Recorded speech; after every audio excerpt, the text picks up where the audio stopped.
So you'll hear the tick tick tick of the fuel pump. We've got no oil dripping from the bottom. Okay, so now we're right to put this cover plate back on. Hi everyone, I'm Rob from Diggermate. We're down here on this beautiful sunshiny day down at Diggermate Helensvale. What we're going to do today is we're going to take you through a 250-hour service on one of our mini excavators. So what we've got here is the Wacker Neuson EZ17. Pretty simple, it's just fuel, air, oil, and check hydraulics and fan belts today. So a couple of tools that we need to go through today is obviously replacement engine oil, 15W40, suited for diesel engines. Also a trusty rag. A couple of tools that I use here is my impact driver, just for quicker ease of undoing some of those bolts on the covers that we need to do. Some multi-grips, a ratchet with a 17mm socket on it. We've also got some oil spin-on filter caps. The right size will fit different size oil filters, but just in case you don't have the right one, we do have the ring spanner as well as a set of multi-grips that are multi-purpose, multi-size, so they'll fit anything. Also, we've got a magnetic tray here for any of the bolts that we need to replace again later on, just so we don't lose them in the dirt. One thing that comes with the Wacker Neuson machine is your oil drain hose. So this is something in particular that you need because there is no sump plug. It's actually just a cap with a ball bearing. Once this hose gets attached, it then draws the oil out. So one thing to keep in mind, it'll come with a cap on it. Make sure you undo the caps on both ends for the oil to drain. We've also got a funnel for when we're replacing the new oil and some of the components. So 2 air filter elements, one inner, one outer. We've got the fuel filter and we've got the oil filter. So as simple as that. What we're going to do on top of that is check the fan belt as well. So, all right, let's get started. Okay, so the first step we're going to do today is we're going to drain the sump first. Obviously that takes the longest, so we'll let that drain while we get on to the other steps. So the first lot of tools we need is the drain hose, 17mm socket and driver if you've got one. There's 4 bolts to take off of the cover that's underneath the dust cap. So once we take that off, remove the cap, hook up the hose, and she's right to go.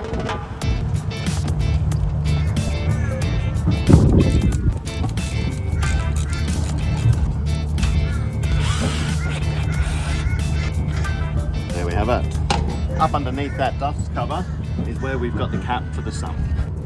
So we just unscrew that cap, replace it with the oil drain hose. This is operated by a ball bearing, so you may need your multi-grips to tighten it up enough. If it works properly, you will see the oil just start to drain. Make sure you set up your bucket in the right position and just let it flow out. Okay, so while the oil's draining, before we go any further with that and take filters off and so on and so forth, we'll just go to the next step. So what I'm going to do now is clean and replace the air filter elements and then head on to the fuel filter. So all we need is the inner and the outer air filter and a rag to wipe it clean. It's going to be pretty dusty in there. Your air filter cover is located directly top left of the engine bay. Very super easy to get to. Obviously it's just 2 clips for the cover. Pop it off. Just pop out the outer air filter and the inner air filter. Now secret tip, pro tip, is just double check the oil filters. Make sure there's no oil staining through that. And especially inside the filter assembly, just gives us an indication that the engine is running smoothly. Sometimes you might not be able to hear it, so it's just a second double check. Okay, in the air filter, it pops on like that, outer air filter around it. Just make sure you have it all the way in, nice and tight, can't go any further, and we're done.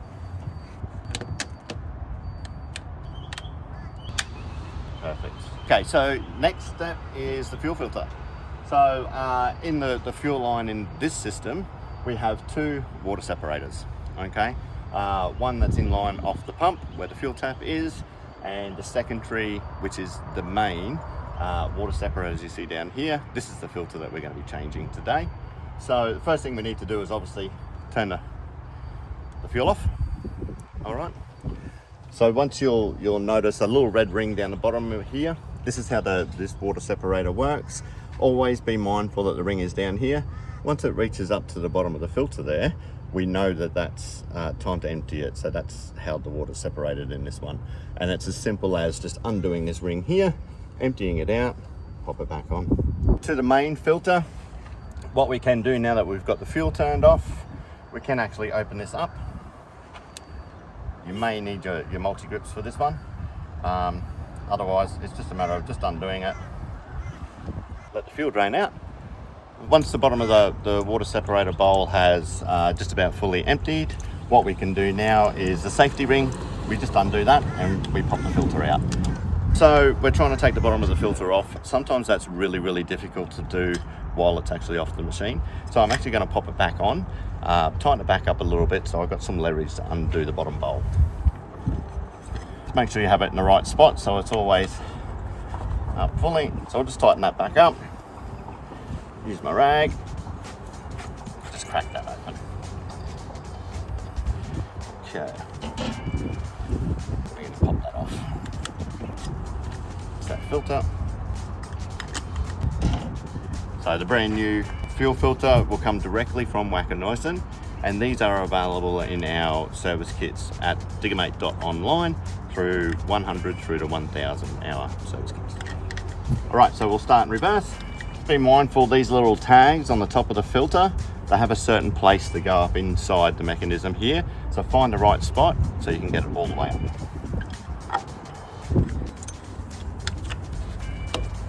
Pull off the bottom water separator nut. These are interchangeable if you snap one. Okay, they are universal. I'm going to just back up into this one. Use a rag, just finger tight.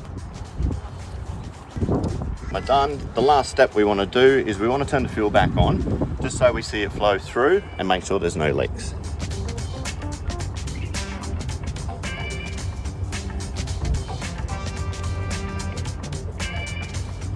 Perfect. What we can do now is we can actually start the machine to turn the fuel pump on just to fill this bowl, and then we can bleed it that bit. So you'll hear the tick, tick, tick of the fuel pump, and you'll notice that it's flowing through.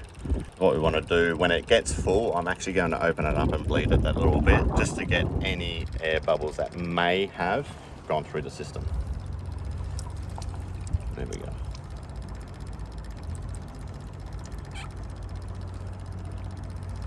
And we're done. Perfect. We've completed the fuel filter change, we've completed the air filter change. Now it's time to complete the oil filter change.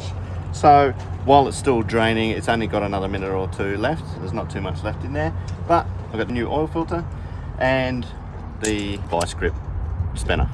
My ring spinner and my filter caps don't fit on this one. It's a little bit small. So I'm going to use this one today. Very simple. We pop it on top, adjust and clamp. So you'll notice we've got some room there, and it's just a matter of turning it until it's loose enough to do it by hand. Take it out. Be mindful this will still have some oil in it, so it can get quite dirty. There we go. Pop that back on there. So what we need to do, if you have a look inside here where the filter element goes on, okay, we need to clean this up, especially this thread that goes on. This needs to be airtight to save any leaks. So give it a good clean. So a secret with all filters that have got the rubber ring, just put a smear of oil on this so we get that good suction, becomes airtight and it doesn't go brittle. Dip your finger in the oil. Second step, we want to put actually a little bit of oil in the filter, just so it takes up some of the carbon. You don't want too much, as it's going to be put on horizontally, so you don't want it flowing out. Okay. This can be tricky, just find the thread and roll it on. There you go.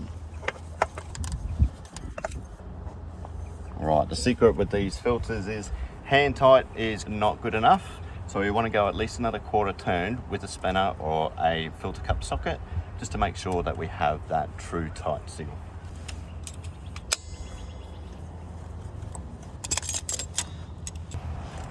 She's done.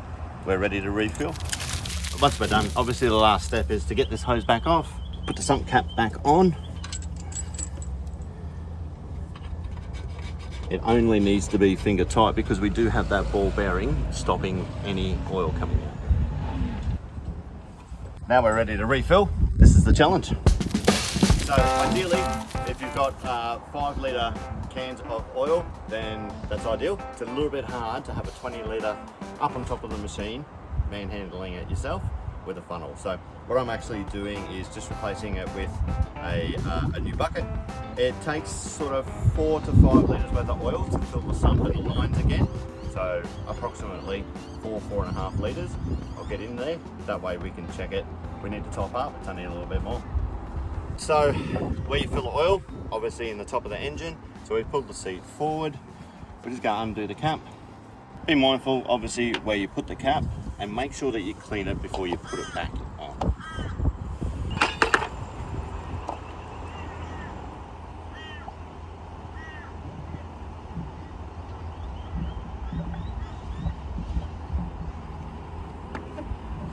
Just to give the cap a clean, because of this rubber O-ring, any dirt or insecurities in it can affect the seal, and we don't want any of that in the fresh oil running through the engine. Last step that we've got here with the oil is that we do need to double check the dipstick, make sure we have the level correct. Obviously, if we need to put more in, we just redo this step until we've got full as it should be, and then we can check for any leaks once we start the engine. So we're just above the full there, so by the time we start the engine and we actually let that idle run through, pressurize all lines, we'll turn it off and we'll check it, but it should be perfectly between the low and the high marks.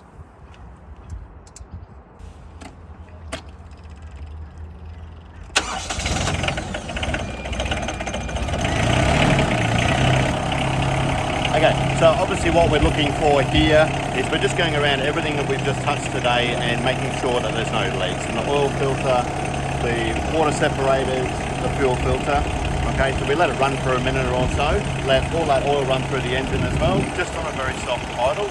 You don't want to have it up to revs and have pistons banging with no oil running through. Perfectly safe to have your fingers in here, as the radiator fan is on this side, so there's nothing that can catch your fingers. I just physically feel for any oil leaking out. We're good there. I double check underneath. We've got no oil dripping from the bottom. Okay, so now we're right to put this cover plate back on.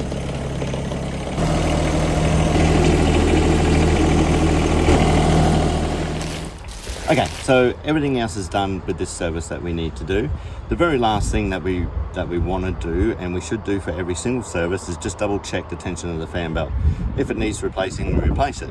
If it needs tensioning, there's a quick and easy way. It's the same as all your motor vehicles out there as well. It's just the one bolt on the alternator. Once you loosen that off and the bottom bolt, you can actually tension it either with a wrench or by hand, do that bolt back up, and she's good. The best way to tell is the easiest way to tell. It's just movement with your thumb or your finger, whatever you can get in there. You should only ever have a maximum play of about 10 mil. Anything more than that, the belt can start to slip. Anything tighter than that, and you risk snapping a brand new belt. So in this particular machine, you've got the alternator sitting just here with the fan belt underneath it. All right, all we need to do is get our hand in there, get our finger underneath and twist. If we have a bit of twist where we can turn the belt nearly halfway, then that's perfect.